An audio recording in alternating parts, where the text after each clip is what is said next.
Since Major League Baseball doesn't want to acknowledge Divisional Series MVPs, here are my picks for the 4 AL and NLDS MVPs. Starting off in the American League, we got the Toronto Blue Jays. And honestly, this was the toughest choice of all. All the Blue Jays players played well against the Yankees. Honorable mention to Dalton Varsho. Unbelievable Game 2. Speaking of Game 2, honorable mention to Trey Savage. Unhittable in his postseason debut. And then final honorable mention to Ernie Clement. Hit .643 in this series with a home run and an OPS over 1,500. But the MVP has to go to Vladdy. These stats are unbelievable. 3 home runs, they were all important, and he just commanded the spotlight in this series. Now on to the Seattle Mariners. Both Logan Gilbert and Luis Castillo get honorable mentions in this one. Both had really solid starts earlier in the series and then came in relief in the extra innings of Game 5. Luis Castillo getting the win in that one. Then honorable mention to the Big Dumper. He probably was the best hitter, all things considered, in this series. They also put up this AI slot during it. But the MVP has to be Jorge Polanco. I know he hit 182 in this series, but 2 home runs off of Skubal, and then ultimately getting the game-winning RBI in Game 5, that's the MVP.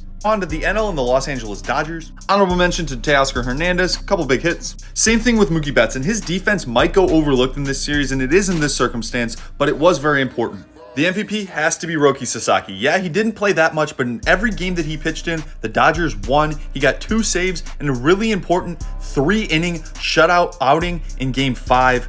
He's the MVP. Then finally, we got the Milwaukee Brewers. Honorable mention, William Contreras, 2 homers, hit .300. He's a catcher. Andrew Vaughn also had 2 homers, OPS over 1,000. And Jacob Misiorowski had 2 wins in this one and set all sorts of velocity records. But the MVP's gotta be Jackson Chourio. He had 3 hits in Game 1, had a big home run later on in the series, 6 RBIs and OPS over 1,000, and doing it all battling through a hamstring injury. Let me know who I missed and who you think should be a Divisional Series MVP.